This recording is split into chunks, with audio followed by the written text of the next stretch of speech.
ഇന്നത്തേത് ഒരു ട്രീറ്റിന്റെ കഥയാണ് കേട്ടോ. ട്രീറ്റ് എവിടാന്നല്ലേ? ഗ്രിലാക്സ് റെസ്റ്റോറന്റ് തൃശ്ശൂരിലാണ്. ലിജിലേട്ടന്റെ ട്രീറ്റ് ആയിരുന്നു കേട്ടോ. നല്ല പീസ്ഫുൾ ആൻഡ് കാം ആയിട്ടുള്ള റെസ്റ്റോറന്റ് ആണ് കേട്ടോ ഗ്രിലാക്സ്. ഉച്ചയ്ക്ക് പോയതുകൊണ്ട് തന്നെ തിരക്ക് കുറവായിരുന്നു. സാറും ലിജിലേട്ടനും ഓർഡർ ചെയ്യാനുള്ള തിരക്കിലായിരുന്നു. എന്തെങ്കിലുമൊക്കെ സ്പെഷ്യൽ വെറൈറ്റി പിടിക്കണം എന്നാണ് രഞ്ജിത്ത് സാർ മൈ ബോസിനുള്ള ആഗ്രഹം. അങ്ങനെ ഫൈനലി നമ്മൾ ഓർഡർ ചെയ്തു. ജർമ്മൻ ക്രീമി സലാഡും അൽഫാമില് പെരി പെരി ചിക്കനും സിസ്ലിംഗ് അറേബ്യനും അതുപോലെ തന്നെ ബ്ലാക്ക് പെപ്പർ ചിക്കനും ആണ് കേട്ടോ ഓർഡർ ചെയ്തേ. ഇവരുടെ സലാഡ് സൂപ്പർ ആയിരുന്നു കേട്ടോ. ഞാൻ ഫസ്റ്റ് ടൈം ആണ് കേട്ടോ ഇങ്ങനെയുള്ള സലാഡ് കഴിക്കുന്നത്. ഒരു creamy test, it's so tasty. ഇതിന്റെ പ്രസന്റേഷൻ കാണുമ്പോൾ തന്നെ മനസ്സിലാകും. നമ്മൾ റീഓർഡർ ചെയ്തു കേട്ടോ ബിക്കോസ് ഓഫ് ഇറ്റ്സ് ടേസ്റ്റ്. അങ്ങനെ നമ്മുടെ മെയിൻ കോഴ്സ് വന്നു. സത്യം പറഞ്ഞാൽ ഇവരുടെ ഫുഡ് പ്രസന്റേഷൻ എടുത്തു പറയണം കേട്ടോ. പ്ലേറ്റില് സെർവ് ചെയ്തേക്കുന്ന കാണുന്ന തന്നെ എന്ത് ഭംഗിയല്ലേ.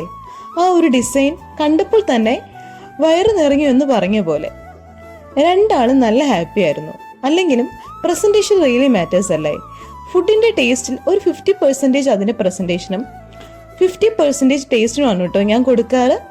ഒത്തിരി റഷുള്ള ഫുഡ് സ്പോട്ടിൽ പോകുന്നതിലുപരി സമാധാനവും പീസ്ഫുള്ളായി ഇതുപോലെ ഫുഡ് സ്പോട്ടാണ് കേട്ടോ ഞാൻ റെക്കമെൻഡ് ചെയ്യാറ്.